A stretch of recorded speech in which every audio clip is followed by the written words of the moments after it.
say Alhamdulillah is a blessing, more than the blessing of wealth, more than the blessing of children, more than the blessing of marriage, more than the blessing of health.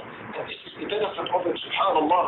And brothers and sisters in Islam, wallahi, the fact that you're able to say Alhamdulillah for every blessing you see and recognize in your life is a blessing more than anything you are given physically in your hand.